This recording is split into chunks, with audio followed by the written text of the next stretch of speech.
Aujourd'hui, dans l'Instant Bible, nous allons parler d'une chose devenue presque difficile dans notre société. Il s'agit du repos. Toujours plus vite, toujours plus connecté, toujours plus occupé, beaucoup ont le sentiment qu'il devient compliqué de déconnecter ou simplement ralentir.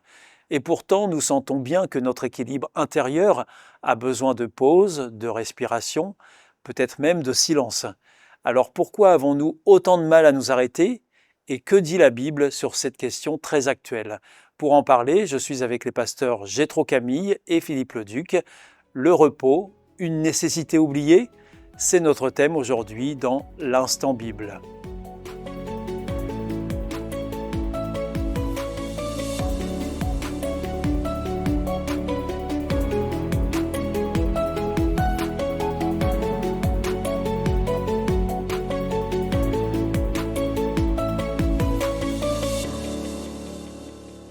Pasteur Philippe Leduc, est-ce que parfois vous avez l'impression vous-même d'avoir du mal à vous arrêter, à vous reposer? Oh là, c'est très personnel ça. Ah, justement. Si vous demandez à ma femme, elle vous répondra. Euh, Moi, j'ai l'impression que oui, mais elle vous dira que non. Donc, tout est relatif en fonction Ah, de la personne, hein, mais par définition, quand on aime ce qu'on fait, on a du mal à s'arrêter. d'accord. Et heureusement qu'on a le corps qui, à un moment donné, tire le signal d'alarme et nous dit, même si tu veux continuer, tu ne pourras pas parce que il faut te reposer et il faut maintenant s'arrêter. Euh, mais parfois, quand on est passionné, on n'a pas envie de s'arrêter. Parce que c'est juste une question d'envie pour vous, de ne pas vous arrêter, ou parfois vous êtes pris dans un flot qui vous impose ce rythme? Alors, il y a des fois, c'est une envie, des fois, c'est une nécessité parce qu'il y a des choses qui n'attendent pas. Mhm, Il y a des urgences, il y a des impératifs. Voilà, on est dans un monde qui n'est pas toujours évident de ce côté-là. mhm. Donc, on essaye de faire au mieux. Et parfois, bah, le corps, c'est celui qu'on oublie un petit peu. Ouais. Et voilà, la santé empathie, c'est quand j'avais 20 ans, je pouvais travailler tard dans la nuit, j'avais pas trop de conséquences. Avec les années qui passent, mon corps me dit, bah voilà, maintenant, tu es obligé d'être plus raisonnable. Mhm. C'est comme ça. Et alors, pasteur Jétro Camille, j'ai envie aussi de vous demander, qu'est-ce qu'il en est pour vous? Est-ce que vous avez aussi parfois l'impression de ne pas pouvoir vous reposer, vous arrêter quand il le faudrait? Plus maintenant. Heu, Avant, oui. Avant, je me sentais même coupable de m'arrêter parce que quand on est pasteur, on vit de la générosité des membres et de la fidélité des membres et on a du mal à se s'octroyer des temps de repos et des temps de pause.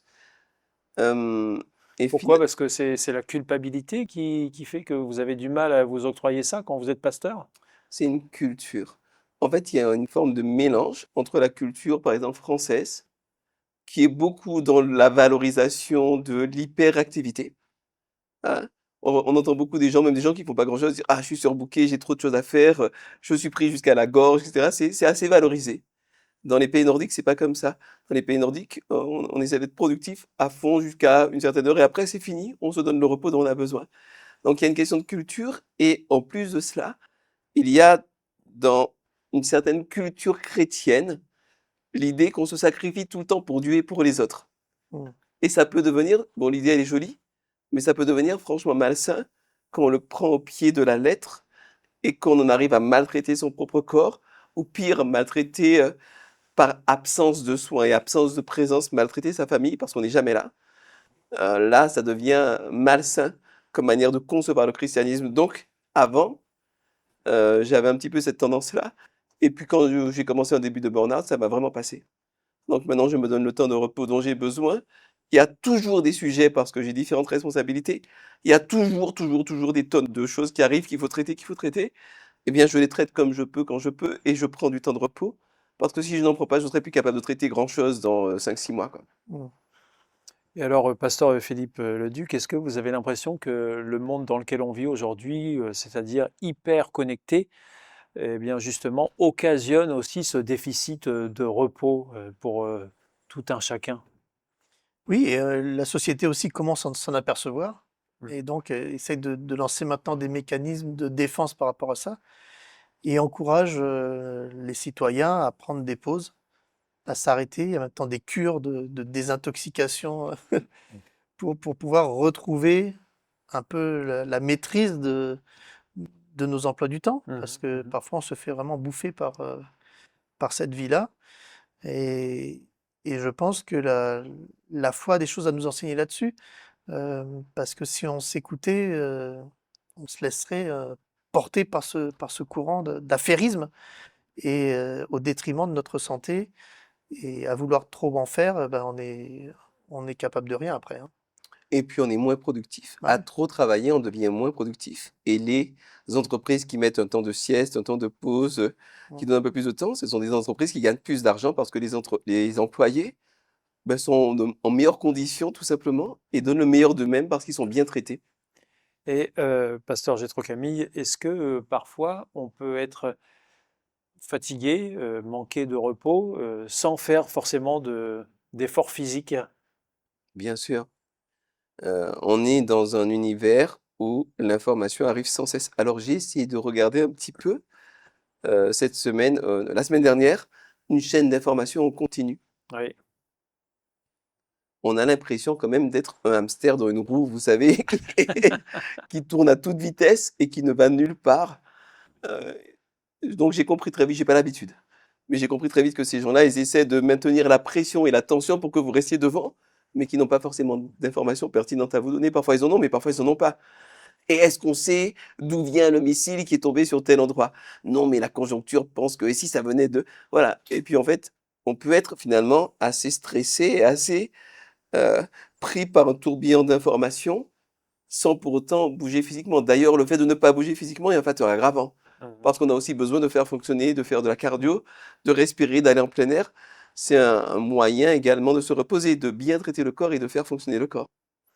Et alors, Pasteur Philippe Leduc, est-ce que vous êtes d'accord si je vous dis qu'on est, en tout cas dans nos régions, en France, euh, plutôt dans une société qui valorise une sorte d'activité permanente? Oui, et c'est aussi parce qu'on a une expression qui dit l'oisiveté est très nocive.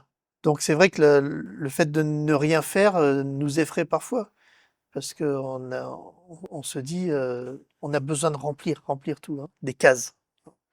Et le vide nous effraie, comme le silence des fois est effrayant. Oui. Et donc on a envie de le compenser par de la musique, par du bruit, par des choses comme ça, hein.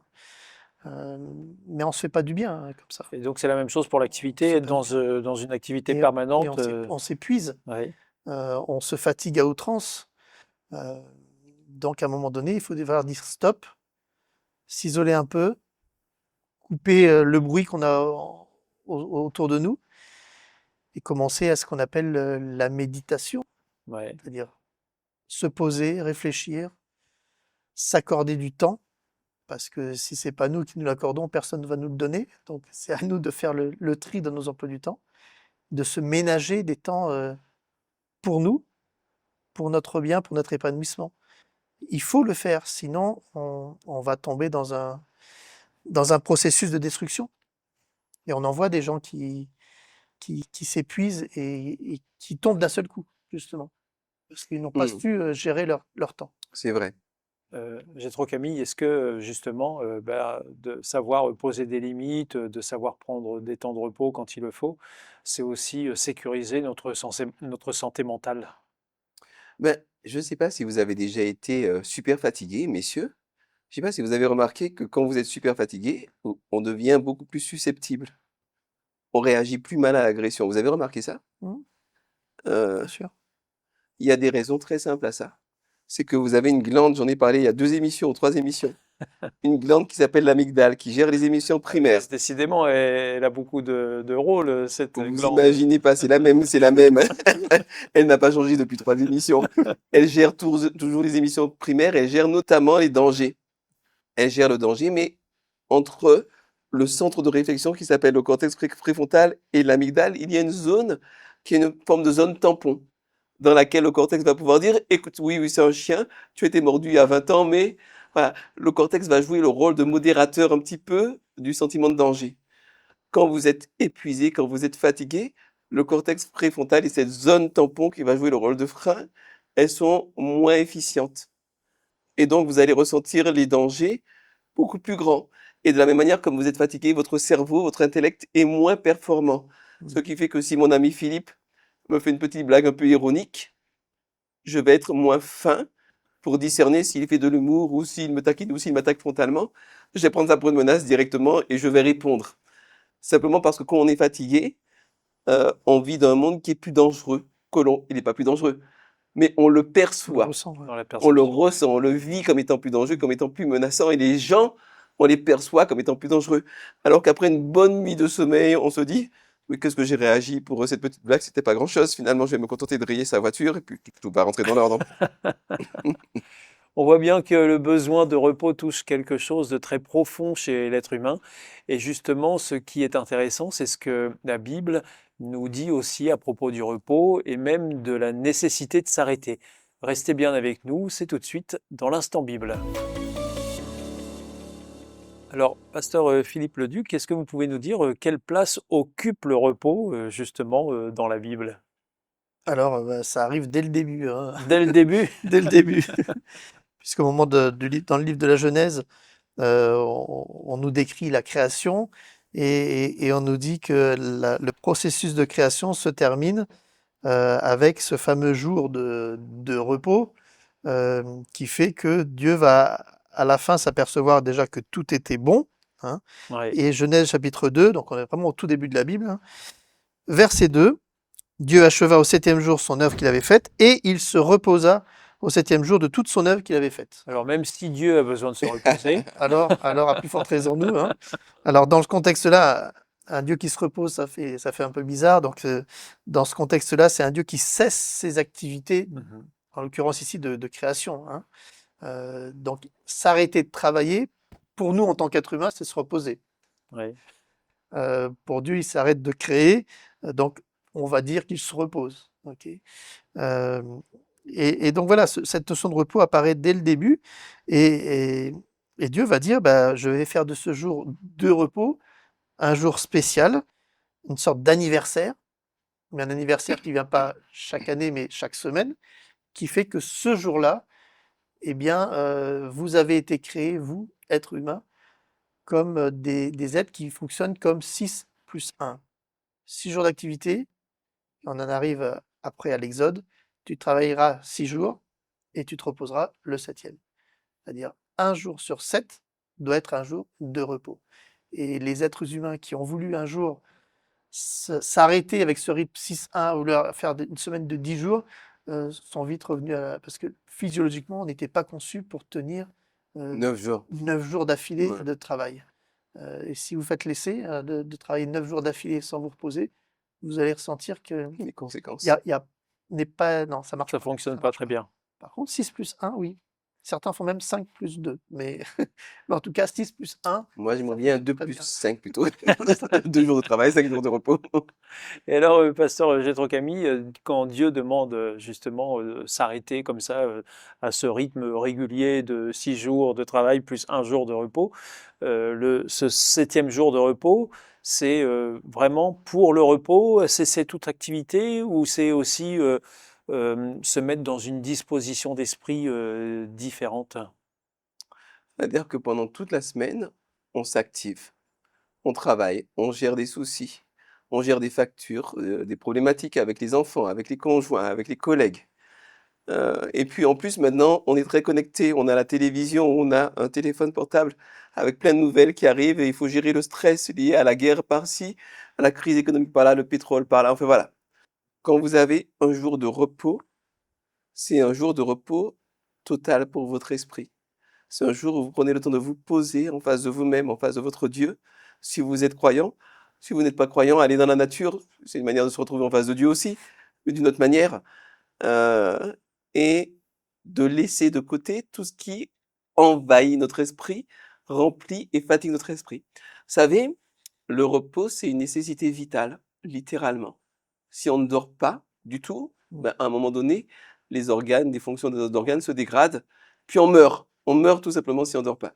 Et pourquoi est-ce qu'on ne meurt pas quand on se repose? Parce que quand on se met au repos, il y a un certain nombre de processus de maintenance. Il y a toutes sortes de processus de maintenance du corps, élimination des déchets, reconstruction des tissus qui ont été abîmés, remplacement de ceci. En fait, il y a de la vidange qui est, enfin, tout est vraiment bien fichu, de telle manière que quand tu te lèves, ton corps est en meilleur état que quand tu t'es couché. Tous les jours, c'est comme ça. Le repos, c'est vital. Alors, le repos spirituel, c'est la même chose. Mm. Tu as besoin une fois par semaine, au moins une fois par semaine, de te poser vraiment et de te respirer, de te poser en face de ton Dieu. Nous, on appelle ça le sabbat. Il y a plein de manières de le faire. Moi, j'aime bien chanter beaucoup le sabbat. C'est une manière d'aérer l'esprit, d'avoir de l'oxygène spirituel. Et j'aime beaucoup aussi le sabbat, aller dans la nature.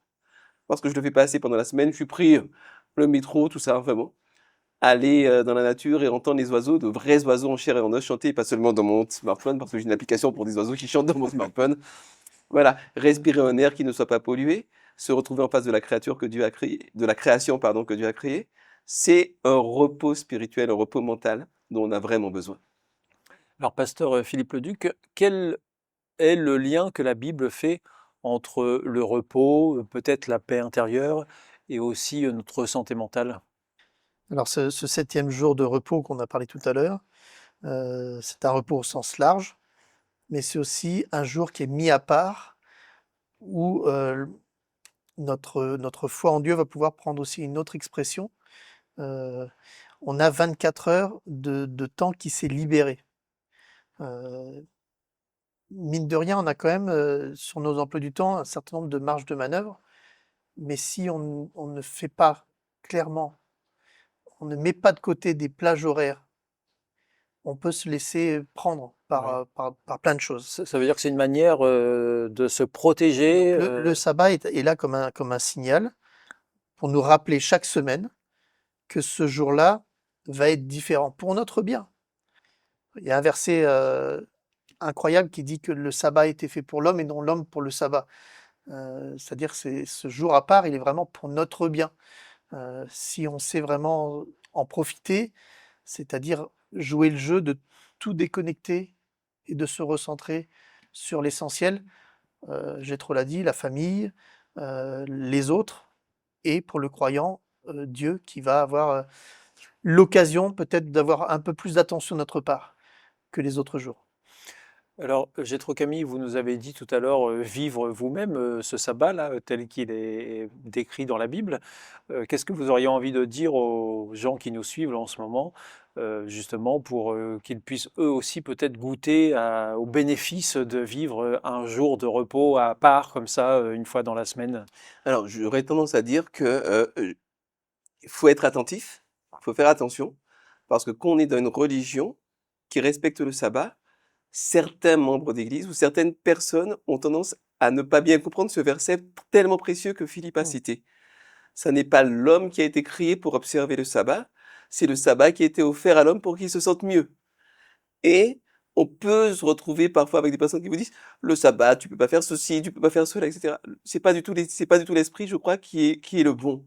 Le bon, c'est un espace-temps que Dieu met à ma disposition et dont je vais profiter à fond pour me retrouver, pour retrouver la nature, pour retrouver ma famille, pour le retrouver, retrouver si je suis croyant et que j'ai une communauté, retrouver la communauté et passer un bon moment ensemble, de louanges, un bon repas fraternel ensemble, c'est chouette.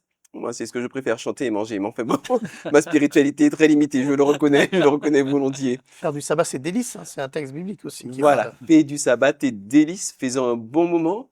N'en fais surtout pas un moment obligé, un moment de... Et quand tu le Une vis comme ça, contrainte, pas une contrainte, non, quoi. Mm. surtout pas une contrainte. C'était comme ça à l'époque de Jésus. Ils avaient fait d'un moment de délice une galère où t'as pas le droit de faire ceci, t'as pas le droit de marcher plus de tant de kilomètres ou tant de centaines de mètres, je sais plus, Ah oui, où t'as on pas le droit était tombé d'allumer. dans des extrêmes, quoi, hein. Ben, là, finalement, la religion devient quelque chose qui te réduit en esclavage. Alors qu'au contraire, la religion que Jésus propose vraiment, c'est une religion qui te libère et qui met des choses à ta disposition et tu t'en empares à ton rythme, comme tu veux, et Dieu t'accompagne et Dieu te fait grandir et tu en profites à fond. Donc, un repos comme cela et un jour de sabbat comme cela, c'est une bénédiction parce que tu viens dire à Dieu et à tes prochains, ben, on est bien ensemble. Et puis, quelque part, quand tu reconnais au travers du sabbat que tu as été créé, parce que ce jour-là est aussi la commémoration de la création, c'est aussi une manière de faire confiance pour le futur et de dire, tu m'as créé, si j'ai une difficulté, tu peux me recréer, tu peux m'aider à dépasser l'épreuve, et puis tu me promets une création parfaite à la fin des temps, quand tu reviendras. Et donc, c'est extrêmement sécurisant et ça fait vraiment du bien. Dans un quotidien souvent saturé et accéléré, cette réflexion nous rappelle que le repos n'est pas un luxe, mais une nécessité profonde. Et il est intéressant de voir que la Bible aborde cette question de manière très concrète, presque étonnamment moderne. Si vous souhaitez vous aussi découvrir ces textes bibliques qui parlent du repos et d'équilibre de vie, n'hésitez pas à nous demander une Bible que nous vous offrons gratuitement avec plaisir. Il vous suffit d'en faire la demande aux coordonnées qui suivent ou d'inscrire tout simplement en commentaire Bible. Merci beaucoup, messieurs, de votre participation à cette émission. Merci Stéphane. Avec plaisir. On se retrouve très bientôt pour un nouvel Instant Bible. D'ici là, portez-vous bien. Merci. Au revoir. Au revoir.